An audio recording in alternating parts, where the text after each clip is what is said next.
नमस्कार, स्वागत है आपका हेडलाइंस इंडिया पर। मैं हूं नवीन चौहान। आज मैं आपको मिलवाऊंगा एक बहुत युवा शख्सियत से।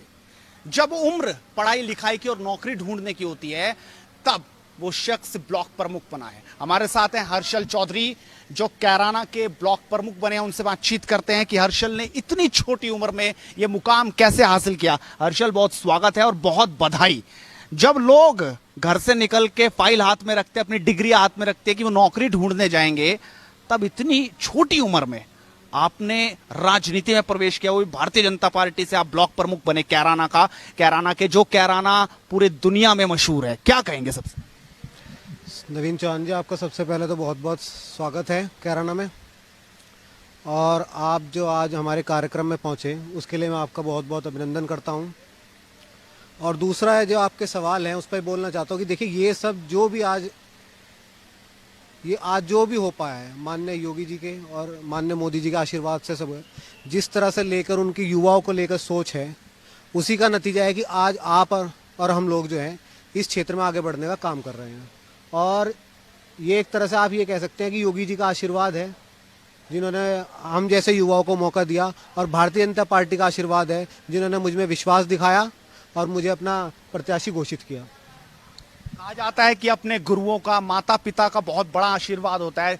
अक्सर जब भी राजनीति की बात होती है, हमारी उम्र में जब ये बात होती है कि हम राजनीति में प्रवेश करेंगे, तो घर वाले कहते हैं कि नहीं, राजनीति नहीं, पढ़ ले लिख ले और नौकरी कर ले। जब आपने ये कदम उठाया कि नहीं पिताजी, राजनीति में जाना है और इस तरीके से जो लोगों की सेवा करनी है, राजनीति में उतर गए, तो क्या उनका उत्तर रहा था? क्या आशीर्वाद उनका मिला? देखिए, ऐसा नहीं है। मेरे परिवार में हमेशा से ही माहौल अच्छा रहा है। मेरे बड़े भाई रहे हैं, उन्होंने छात्र संघ जे विजयन कॉलेज का चुनाव जीता। उससे पहले मेरे पिताजी भी स्वर्गीय चौधरी यशपाल सिंह के साथ रहे। वो उनके मामा लगते थे, उनके साथ उन्होंने राजनीति की कई पाठशालाओं में पढ़े हैं वो भी। तो ऐसा नहीं है कि घर वालों की तरफ से कोई समस्या हुई हमें लेके। और इस चुनाव को लेकर मुझसे पहले राजनीति में मेरे बड़े भाई आ चुके थे। उन्होंने छात्र संघ जे विजयन डिग्री कॉलेज का चुनाव जीता। उसके बाद उन्होंने मुझे अपना पूरा आशीर्वाद दिया कि तुम इस काम को लेकर आगे बढ़ो। उन्होंने अपनी जिम्मेदारी मेरे ऊपर सौंपी, तो मैं उनका भी बहुत बहुत धन्यवाद करूंगा कि उन्होंने मुझ में विश्वास दिखाया। और रही बात नौकरी की, मैं तो ये बात मानता हूँ कि मैं राजनीति को नहीं मानता, मैं इसे समाज सेवा का माध्यम मानता हूँ। कि जिस तरह से मुझे मौका मिला है, मैं अपने क्षेत्र में लोगों की समाज सेवा करने का काम करूँगा। अपने जो जितना हमारा खदरे का क्षेत्र है, जितने हमारे गांव देहात लोग लगते हैं, मैं उनके विकास के, उनके क्षेत्र की जितनी भी समस्या है, उसी को लेकर काम करूंगा। बहुत बड़ी जिम्मेदारी आपके ऊपर है। और सबसे बड़ी बात तो यह है कि जिस सीट से, जिस ब्लॉक से आप प्रमुख हैं, कैराना, जो पहले से पलायन के लिए मशहूर रहा, जहां से लोग डर के मारे अपना घर छोड़कर चले गए, विकास वहां पहुंचा नहीं, बिजली, पानी, ये तो बहुत दूर की बात रही, पेट्रोल पंप आज तक कैराना में नहीं लग पाया। आखिरकार किस तरीके से देखते हैं कैराना में विकास की जो गंगा है वो कैसे बहेगी, और यह चुनौती मानते हैं कैसे? एक बड़ी चुनौती है। देखिए, मैं चुनौती से नहीं मानकर चल भी सकता हूँ और नहीं भी, क्योंकि दोनों ही चीजें हैं। सिक्के के दो पहलू होते हैं हमेशा से। आप हम ये देखिए कि कैराना जैसा संवेदनशील क्षेत्र, जैसे कि आपने कहा पलायन के ऊपर अगर हम बात करें, तो पलायन तो आपने देखा पूर्व की सरकारों में हमारे क्षेत्र में क्या स्थिति थी।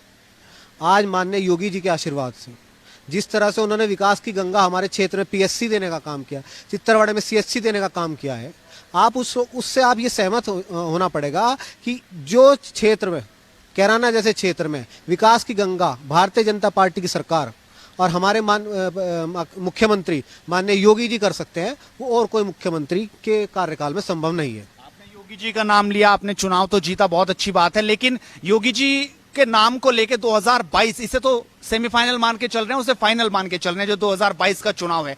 आप किस तरीके से देखते हैं उस फाइनल को? आपकी कितनी बड़ी भूमिका रहेगी, युवाओं की कितनी बड़ी भूमिका रहेगी, खासकर कैराना और आसपास के क्षेत्रों को लेकर? देखिए नवीन जी, आपने ये बहुत अच्छा सवाल पूछा। सेमीफाइनल ही है। सेमीफाइनल का ही परिणाम था कि जिस तरह से लोगों ने भारतीय जनता पार्टी को पूरे प्रदेश में प्यार दिया है।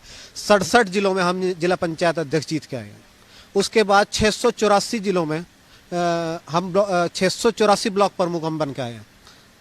तो आप ये देखिए कितनी बड़ी संख्या में भारतीय जनता पार्टी के लोगों ने विश्वास दिखाया है।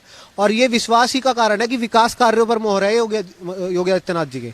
तो मेरा कहना आपसे यही है कि जब हम सेमीफाइनल जीत गए तो फाइनल भी अब हमसे दूर नहीं है।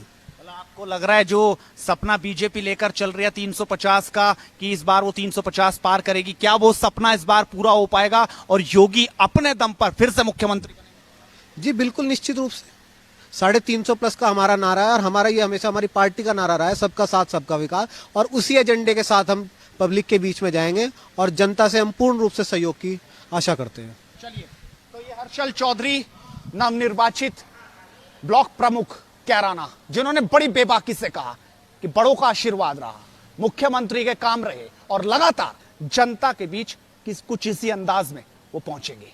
आप इस वीडियो को शेयर जरूर कीजिए।